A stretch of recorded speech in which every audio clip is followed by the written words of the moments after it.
दुल्हा जी की ये बेटियां किसी चर्च की प्रार्थना होती हैं, बेटियां किसी चर्च की प्रार्थना होती हैं, मंदिरों की घंटियां मस्जिदों की अजान होती हैं, बेटियों से ही है पूरी दुनिया की रोशनी, बेटियां भगवान का सर्वोत्तम उपहार होती हैं। तो ये दुल्हा जी हैं, बहुत शानदार उन्होंने काव्य पाठ किया। अब उस हास्य को ओज शिखर को मैं बुलाना चाहता हूँ जिसने लगभग 75 देशों की यात्राएं की है और 75 देशों को अपने हास्य से हंसाया है। वो यदि कविता नहीं भी पढ़े तो लोग उनको देखकर हंसते हैं। उनका नाम सरदार प्रताप पोद्दार है। लाफ्टर चैलेंज जैसे कितने ही प्रतियोगिताओं में उन्होंने अपना सिक्का जमाया है और आज हमारे सौभाग्य का विषय है कि आदरणीय सरदार प्रताप पोद्दार हमारे बीच हैं और इनको कुछ कहने की जरूरत नहीं है, इनके किसी परिचय की जरूरत नहीं है कि श्रद्धा के फूल मैं अर्पण नहीं कर पाया, श्रद्धा के फूल मैं अर्पण नहीं कर पाया, एकलव्य बन मैं समर्पण नहीं कर पाया, आप तो बने रहे राम की तरह उस पर, मैं ही अभागा लक्ष्मण नहीं बन पाया। ऐसे शख्सियत आज हमारे बीच उपस्थित हैं। जोरदार तालियों से आप उनका स्वागत कीजिए। लेकिन बहुत हास्य के कवि हैं। बस एक छोटी सी बात कि एक बार ट्रेन में जा रहे थे, बहुत भोले आदमी, बहुत भले और भोले आदमी, दो प्रेमी प्रेमिका जा रहे थे। तो प्रेमिका ने शिकायत की कि मुझे यहाँ कंधे पर दर्द है, प्रेमी ने चूम लिया। फिर थोड़ी देर बाद शिकायत की कि मेरे हाथ में दर्द है, प्रेमी ने चूम लिया, ठीक हो। फिर थोड़ी देर बाद शिकायत की मेरे अंगुलियों में दर्द है, प्रेमी ने चूम लिया, ठीक हो गया। भाई साहब बैठे हुए थे ट्रेन में, बोले यार गजब का आदमी है, ऐसा आदमी तो मैंने देखा ही नहीं। बोला भाई साहब इनको बीमारी है पाइल्स की। बोले पाइल्स का भी इलाज करते हैं क्या? आदरणीय प्रताप पोद्दार। माँ सरस्वती को प्रणाम करता हूँ, आप सबकी पावन उपस्थिति को प्रणाम, मंच को प्रणाम। भाभी जी थोड़ी देर के लिए इस बच्चे को चुप करा लो। हालांकि मैं मानता हूँ कि ये काम बहुत कठिन है, पर जब आप ठान लेती है तो बच्चे का बाप भी चुप हो जाता है।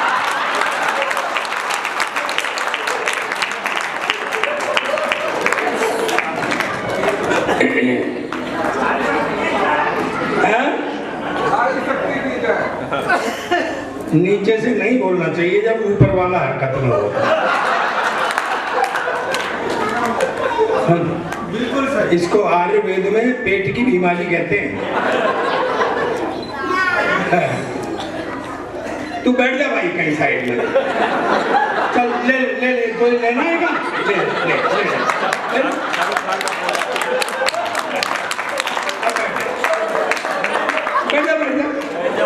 ले ले, ले। तू एक बात बता, सरदार का फोटो पहली बार ले रहा है क्या? तू कभी यहाँ से आके लेता है, कभी यहाँ से, कभी यहाँ, काय के लिए कौन बदल रहा है? अरे भौड़े, सरदार का फोटो किसी साइड से ले ले, एक जैसा ही आता है।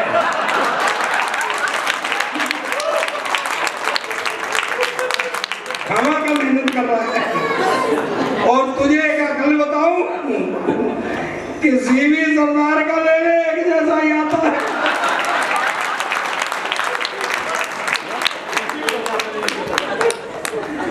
अच्छा सही बता, कोई फोटो वोटो भी ले रहा है क्या? कोरा फिरना सही मार रहा है? नहीं, आजकल सरदारों को ऐसे ही फेंका जा रहा है। अब मैं आपका IQ नापता हूँ। आजकल सरदारों को ऐसे ही फेंका जा रहा है। नहीं माना तो देख लो, 10 साल तक कुर्सी पे बिठाए रखा, पर उसको एहसास नहीं होने दिया कि तू प्रधानमंत्री है।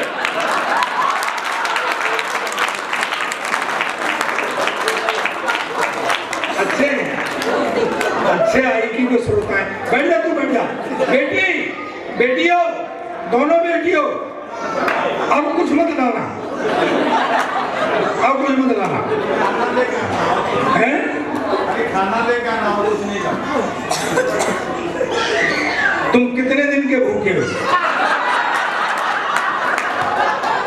तुम्हें पता है कि सरदार खड़ा हुआ है, फिर भी बोले और जब तक मेरा टाइम नहीं हो तब तक मेरी कोई गारंटी भी नहीं है। हाँ, जैन साहब मैं प्रणाम करता हूँ आपको, और गुप्ता जी आपको भी प्रणाम, भाभी जी को प्रणाम। कहाँ है राजेंद्र जी? आपको दोनों को प्रणाम करता हूँ मैं। जैन साहब भाभी जी नहीं आई क्या? तुम जाकर के मेरी तरफ से पैर छू लेना।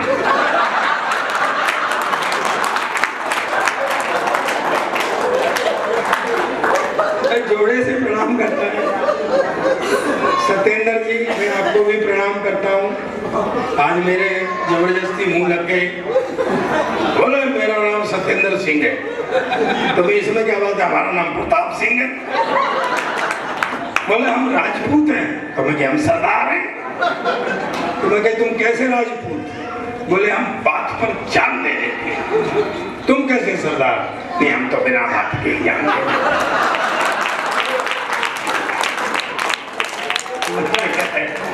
आदमी दरअसल क्या है, दूर से दिखाई दे जाता है। भाई साहब सामने खड़ा हुआ है, नहीं इसमें क्या अकलमंदी है? आज रिकॉर्ड करके कल सुनोगे। सामने खड़ा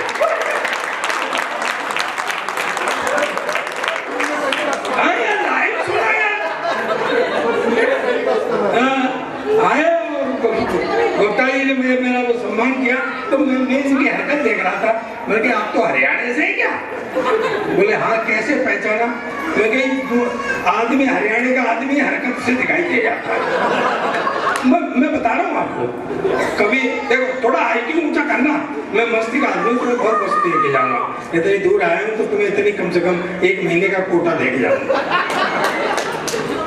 आप तीर्थ जाइए कभी, कोई आदमी जैसे नहा रहा है, उन्हें डुबकी लगाई, हरिओम हरिओम हरि, समझ लो उत्तराखंड का हो। कोई और नहा रहा है, उन्हें डुबकी लगाई, हर हर गंगे, उत्तर प्रदेश का होगा, हरियाणा का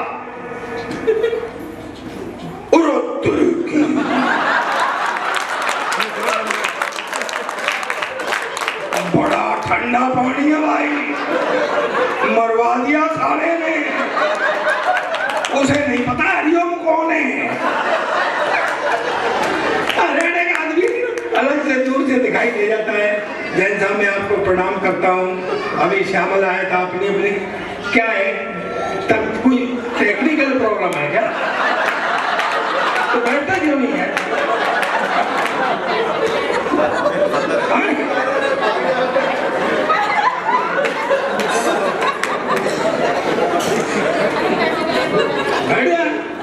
परमात्मा ने खड़े होने के लिए पैर दिए तो टिकाने के लिए भी कुछ न कुछ दिया।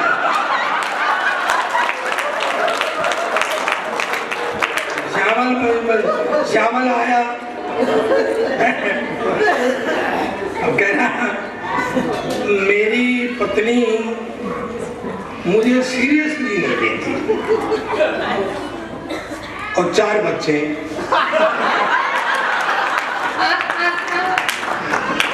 मतलब सीरियसली ले रही होती तो अगला पगला देश इसी का ही होता। सीरियसली बड़ा अच्छा गा रही थी गीत गजल। देखो भाई गीत गाना तो मेरे बस का रोग है, और वैसे भी सरदार गीत गा रहा हो तो ऐसा लगता है बिना लाइसेंस के ट्रक चला रहा है भाई, रुकता ही नहीं। गीत वाले नापते भी बड़ी लंबी हैं। 100 साल पहले मुझे तुमसे प्यार था, आज भी है, ये कल भी है। अपने बस का इतना लंबा रोग नहीं है भाई, यहाँ तो घंटे 2 घंटे में निपटा दो कुछ भी। अब क्या कहेंगे, ये पंक्तियां दिल से सुनिए, दुनिया कानों से सुनती है। तुम सुना रही हो तो दिल से सुनिए। अजय क्या कहती है, क्या है? ये दिल से लिखी है, तुम दिल से लिख रही हो, हम फेफड़े से लिख रहे हैं क्या? हम लिख रहे हैं, लेकिन बहुत अच्छा गीत पढ़ा। एक बार तालियां बजा लीजिए।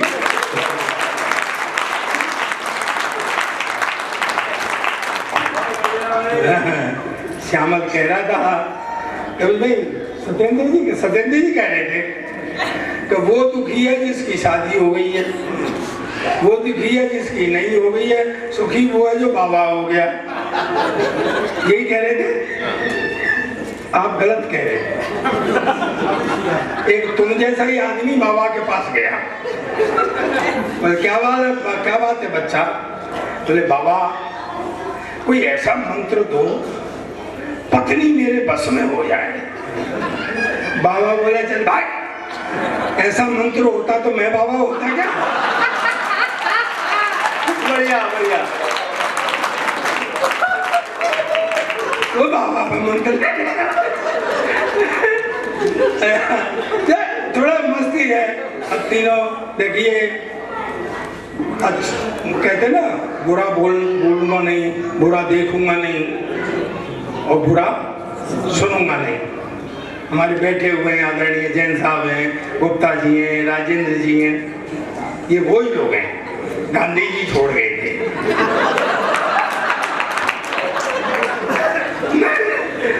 सर मेरे सामने बैठना बड़ा मुश्किल होता है। अगर आप देखते हो लपेटे में नेताजी, तो वहाँ मिनिस्टर भी गड़बड़ाते हैं। हाँ, एक अंग्रेज आया, मुझसे बोला सरदार जी तुम्हारा देश बहुत गरीब। मैं पहली बात तो ये देश गरीब नहीं, और रहते साले तुमको क्या मतलब? नहीं, बोला सरदार जी तुम हिंदुस्तान की इतनी हिमायत करते हो, तुम हिंदुस्तान के बारे में क्या जानते हो? मैंने कहा मेरा देश है हिंदुस्तान, मेरा वतन है हिंदुस्तान, मैं नहीं जानूंगा तो तू जानेगा क्या? बोले बताओ तुम्हारा राष्ट्रीय पक्षी? मैंने कहा मोर। बोले राष्ट्रीय पशु? मैंने कहा शेर। बोले राष्ट्रीय झंडा? मैंने कहा तिरंगा। बोले हाँ तुम फंस गए ना, उसमें 3 रंग होते हैं, ऊपर सैफरन कलर केसरिया हिंदू का, सफेद क्रिश्चियन का, हरा मुसलमान का, तुम तो सिख है, तुम्हारा झंडे में क्या है? हाँ मैं क्या बेवकूफ अंग्रेज, तुझे कौन समझाए, ये जो झंडे में डंडा है। बढ़िया बढ़िया। ये साले तेरे बाप का है क्या? बिल्कुल मस्ती का मूड में आया। दोस्तों एक बात बता देना चाहता हूँ, हंसी जो है ना वो 100 मर्जों की एक दवा है, और हम कुछ नहीं कर सकते जब तक आप अपने अंदर की मस्ती को बाहर नहीं लाएंगे, तब तक हम भी कुछ नहीं कर सकते। हमारा काम यह है कि आपके अंदर, अरे यार जिसकी मस्ती जिंदा है उसकी हस्ती जिंदा है। क्या बात है, क्या वरना तो जबरदस्ती जिंदा है।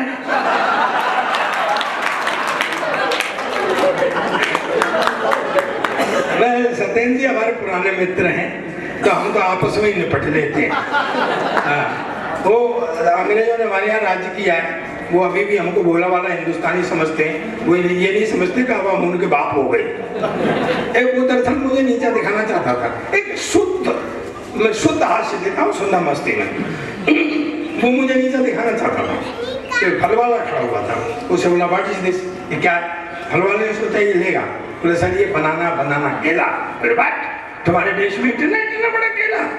हमारे देश में इतना। मेरी तरफ उसको देखा, मैंने कि भाई विज्ञान का जमाना, हो सकता कोई वैरायटी आ गई। उसने फिर इशारा किया व्हाट इज दिस, ये क्या है? बोले ये एप्पल सेब। बोले बात तुम्हारे देश में इतना बड़ा सेब? हमारे देश में इतना। मेरी भी देशभक्ति जागी। मैंने उठा के तरबूज कंधे पे, बोला ये क्या है? मैं क्या, हमारे यहाँ का अंगूर है।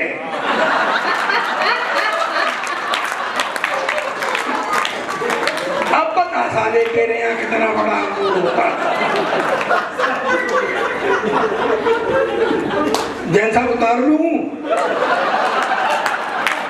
नहीं भैया जैन आदमी है, कहेंगे 2 सेकंड पहले उतार लिया, पैसे काट लो।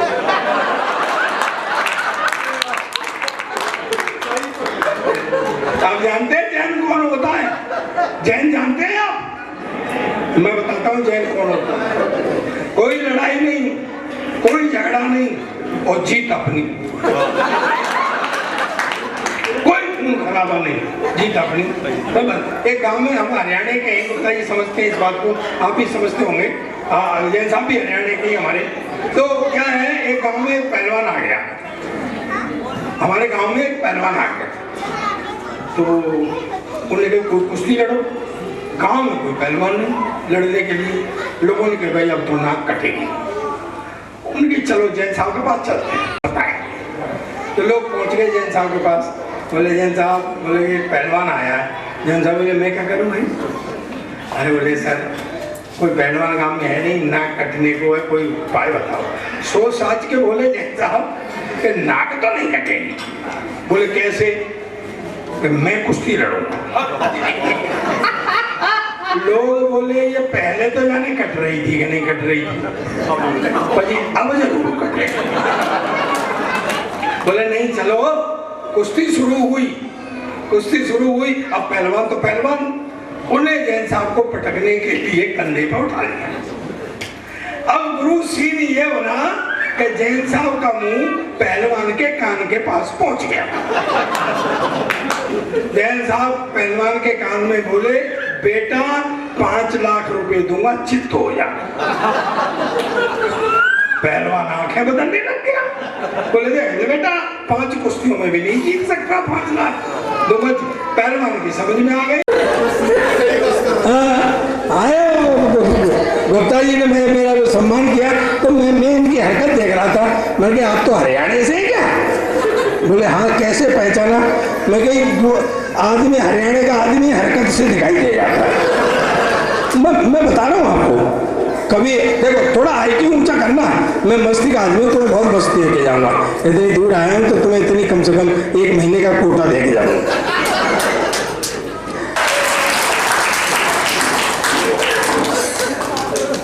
जय हो गुप्ता जी। बताए गुप्ता जी, जानते हो गुप्ता कौन होते हैं? नहीं जानते? मैं जानवाता हूं। एक अंग्रेज आया दिल्ली में, बोला हिंदुस्तान घूमूंगा। तो गाइड ने कहा मारेंगे?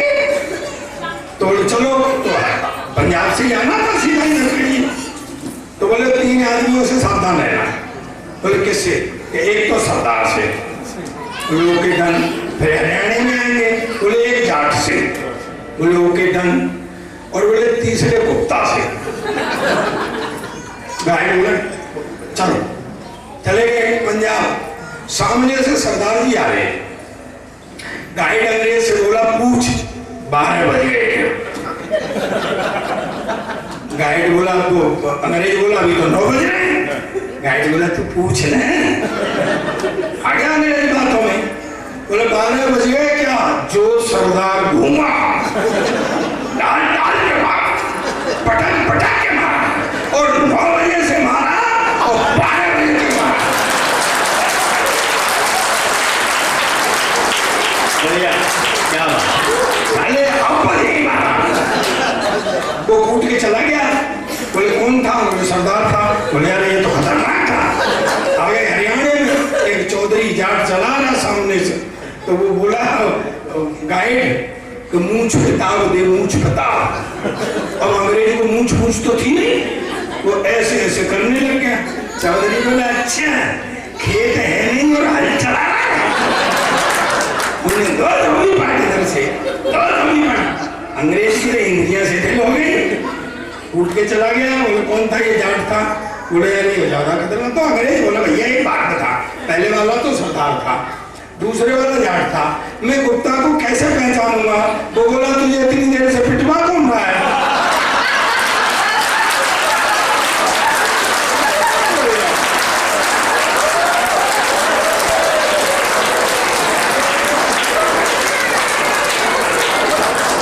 सर मैं कुछ नहीं कहूंगा। ये व्यवस्था है। और छोटे छोटे बच्चे बैठे हुए हैं इतनी देर से। अभी एक बात सुनिए, मैं तो ये कह रहा हूँ कि अगर ये बच्चे रोज इस टाइम तक जगेंगे, आप गलत समझेंगे भाई साहब। मेरा मतलब है सुबह स्कूल जाने में परेशान करेगा।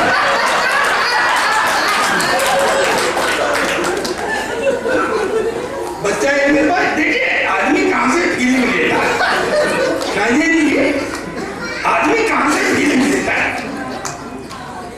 अपना पड़ोसी का बच्चा रो रहा हो तो सर में दर्द होता है, और अपना बच्चा रो रहा हो तो दिल में दर्द होता है।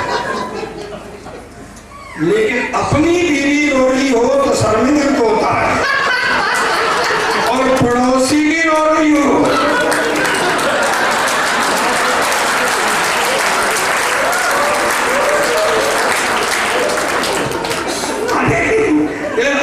तो बच्चा एक मेरे पास भी है, पिछले 5 साल से एक ही क्लास में पढ़ रहा है। कल परसों मैंने बुला के गई, बेटा कुछ पढ़ा लिखा कर। कहता पापा जब सारे पढ़ लिख गए तो कोई सरदार भी रहेगा। और मैं कह जा रहे सरदार आजकल सबसे ज्यादा पढ़े लिखे, देख ले इतना पढ़ा लिखा कोई प्रधानमंत्री नहीं आया जितना अपना सरदार था। कहता क्या खाक पढ़ा लिखा था, मैडम की बात मानता था। मैडम की बात तो ये सारे ही सरदार मानते हैं, घर में किसी की नहीं चलती है। मैं बहुत देर से देख रहा हूँ गुप्ता जी वाले भाभी जी की तरफ देखते हैं तब हंसते हैं।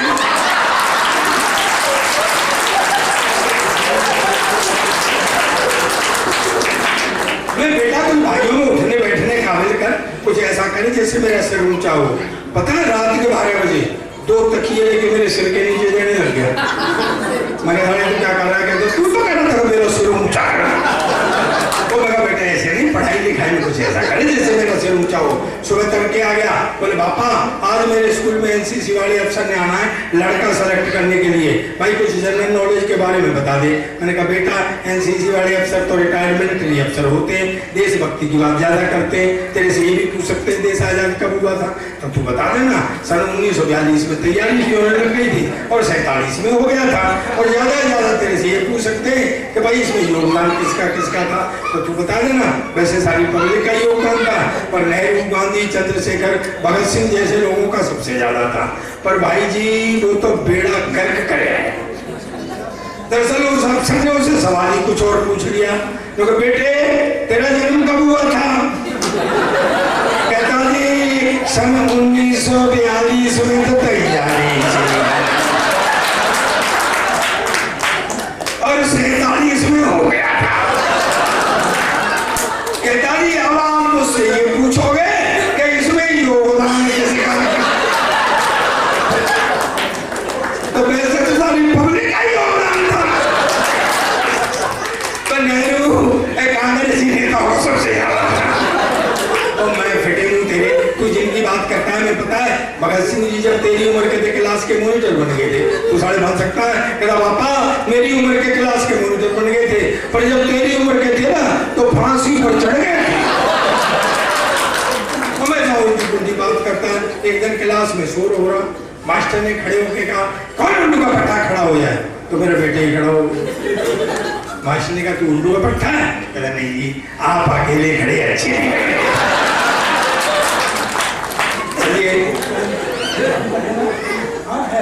है मैं वैसे भी हटने वाला नहीं हूँ, मैं वो काम अपना पूरा करके ही जाऊंगा। 5 मिनट से मेरा क्या होगा? अरे मैं अभी तो अब तबला ठोक रहा हूँ, राग तो शुरू नहीं हुआ। आनंद क्या है, ये देश अपना बड़ा विचित्र है। और ये मैडम आई थी, वो कह रही थी कि ये वो मैडम तुमको पता नहीं है कितने लोग पागल हुए बन रहे हैं। आजकल के लड़के बहुत पागल है सर। हमारा जमाना था एक अलग, जब शादी से पहले लड़की नहीं दिखाते थे। अब तो शादी से पहले सब कुछ हो जाता है, बेचारी शादी रह जाती है करने के लिए। मैं सही कह रहा हूँ भाई भाई भाई भाई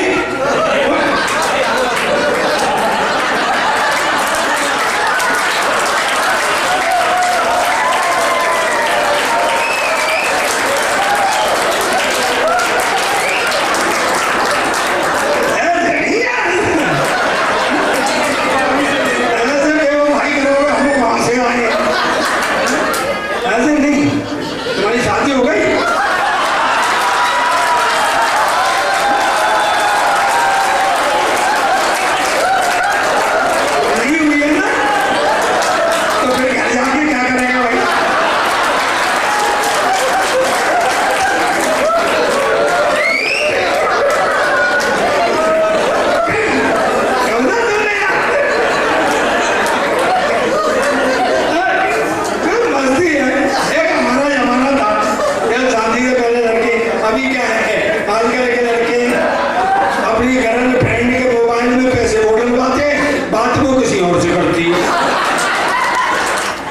लड़की जरा सी हंस के बात करने लग जाए तो समझते प्यार हो गया।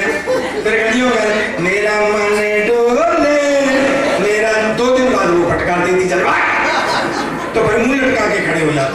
फिर वहां लगते हैं सार्वजनिक शौचालय में टीना आई लव यू, यानी इन्हें ये भरोसा रहता है कि टीना और कहीं जा चल गया, पर इसे पढ़ने के लिए आने हुआ है। सर मैं बता तो रहा हूँ, अब क्या है कि मोबाइल ये हो गया। हमारे जमाने में लव लेटर लिखे जाते थे। गुप्ता जी थोड़ा फ्लैशबैक में जाओ, वो दिन याद करो। मेरी प्यारी कम्बो, फिर दिल का हारा, फिर नीचे तेरा प्यारा राजेंद्र प्रसाद। आप तो भाई साहब कला करवा के छोड़ोगे। अच्छा फिर हम उसके घर फेंकने जाते थे। वो जमाना था ऐसे ऐसे बोल की शाम को जूते चल गए, वर्मा जी के यहाँ फेंकी और शर्मा जी के यहाँ क्या होता था। अब क्या रह गया है, तो ये वो भी कहीं अकेले में बैठी हुई है, काम खत्म।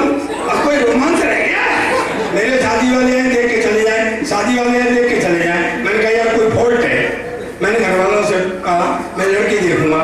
बोले हमने देख ली। मैं वहाँ पट्टे हो मेरी रही है, देख तुमने ली। मुझे दिखाने लगे, सीन बना। ऐसे वो लड़की खड़ी, ऐसे मैं खड़ा, ऐसे वो होने वाले ससुर जी खड़े जो बाद में नहीं हुए, पंगा पड़ गया था ना। तो वो हमें छोड़ के चले गए कि लड़का लड़की थोड़ी देर बात कर लेंगे। आधा घंटे तक पिन ड्रॉप साइलेंस रहा। मैं बोला, फिर आखिर में मैंने हिम्मत की, मैं कहा बहन जी आप कितने भाई बहन? कहती भाई साहब अब तक तो 2 थे, पर आप और आ जाएंगे तो 3 हो जाएंगे। बिल्कुल हीरोइन जैसी है, ये समझे महिमा चौधरी जैसी है। फिर भी सुहागरात को हाथ कांपते थे घूंघट उठाने में, क्या कहीं महिमा चौधरी की जगह महेंद्र सिंह चौधरी है। लेकिन दोस्तों एक बात कहना चाहता हूँ, ये सच्चाई है। मैंने 72 देशों की यात्रा की, मैं 6 के 6 कॉन्टिनेंट गया हूँ। मैं हिस्टोरिकल बैकग्राउंड पर लिखता हूँ, मेरी प्रमाण की पुस्तकें हैं, टेक्स्टों में चलती हैं। आपसे एक बात शेयर करना चाहता हूँ दोस्तों। मेरी मातृशक्ति बैठी है, मेरे हम उम्र बैठे हैं, बच्चे भी बैठे हुए हैं। जितनी उत्तम वैवाहिक संस्था अपने हिंदुस्तान की है, ऐसी न किसी देश की है।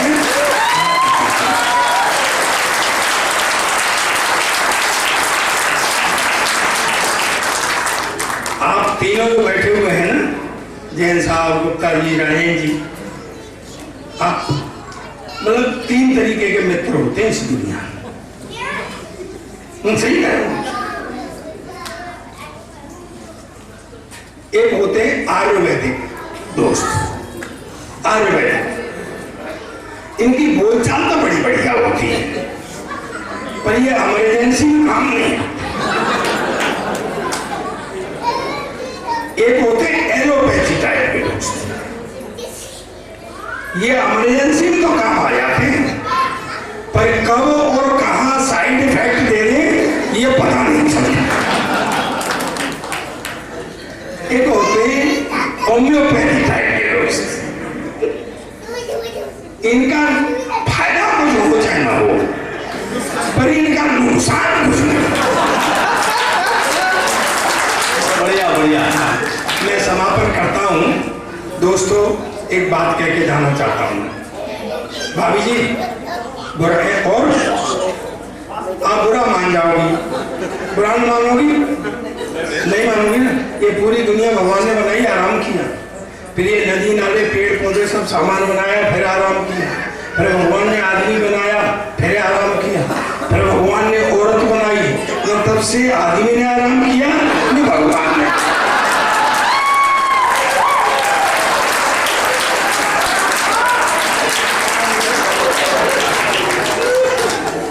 एक बात बता के जाना चाहता हूं दोस्तों,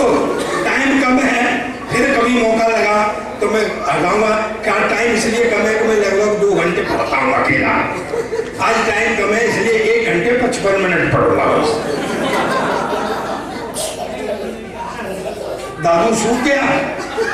उनके भी मेरा नंबर कब आएगा?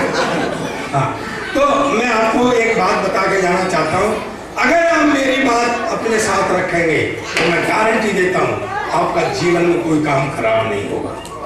लेकिन शर्त यही है कि मेरी बात आप साथ रखेंगे और मेरी बात आपका कोई काम खराब हो जाए मुझे पकड़ना कि सरदार जी आप झूठ बोल करके कहेंगे, लेकिन मेरी बात आप साथ रखेंगे तो मुझे हाथ खड़े करके ताली बजा करके पीछे तक बताना, दोस्तों बंद होठ समस्या की उपेक्षा करते हैं, बंद होठ समस्या की उपेक्षा करते हैं, पर हंसते हुए होठ समस्या का समाधान।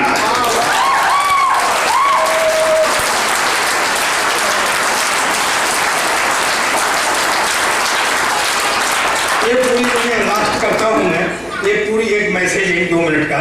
एक पूरी दुनिया भगवान ने बनाई जीव, भगवान ने सोचा इन जीवों को नाम और काम बांटा जाए। अब जीवों की लाइन लगी हुई, भगवान बैठे हुए, उन्होंने पहले जीव को बुलाया, सुन भाई, बोले हाँ जी। भगवान ने सोचा ये ढीला ही है, बोले जा तेरा नाम आज से गधा है, धरती पर जा, रूखा सूखा खाना, लटकाए रहना, 24 घंटे काम करना, तेरी उम्र 50 साल। गधा बोला ये रूखा सूखा खाना, मुंह लटकाए रहना, शिकायत करनी नहीं, 24 घंटे काम करना, मेरी तो जान है सर आदि कर दो। भगवान ने कहा ठीक है जा। अरे शांत कराइए। किसको?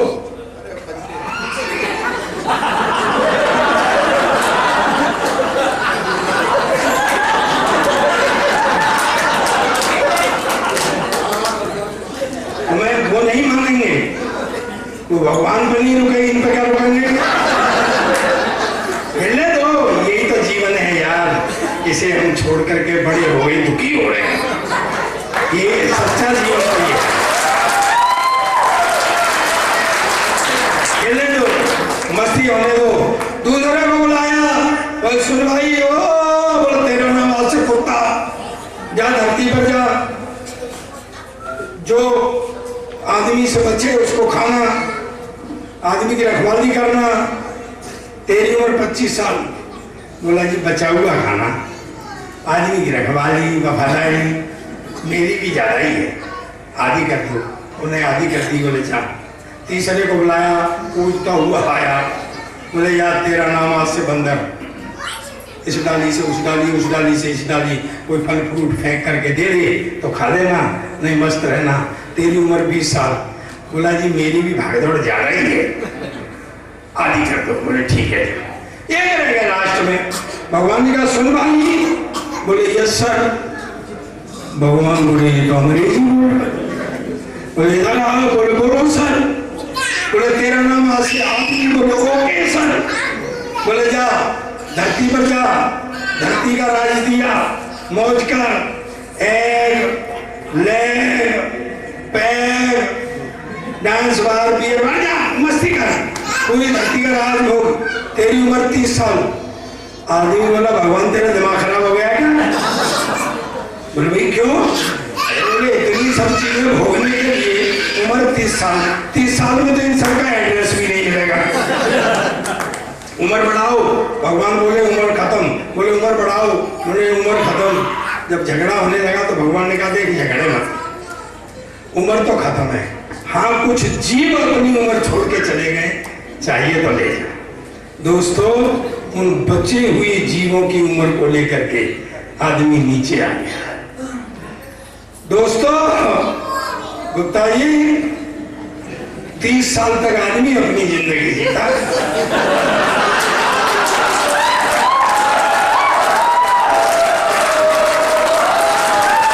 मजा आ गया, बहुत खूब, क्या बात है।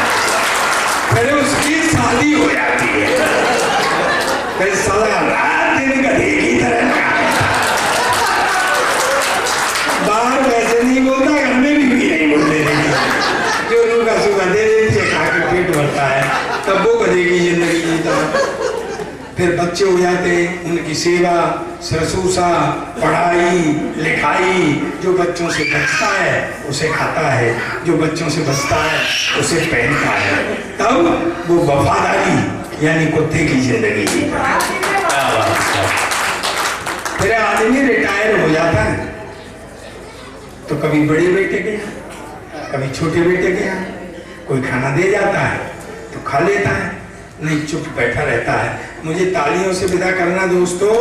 ये आदमी की जिंदगी, ये आदमी की जिंदगी नसीहतों की गीता है। ये आदमी की जिंदगी नसीहतों की गीता है। वो एक ही जन्म में गधा, कुत्ता, बंदर और आदमी की जिंदगी जीता है। तो एक ही जन्म में बहुत बहुत धन्यवाद। बहुत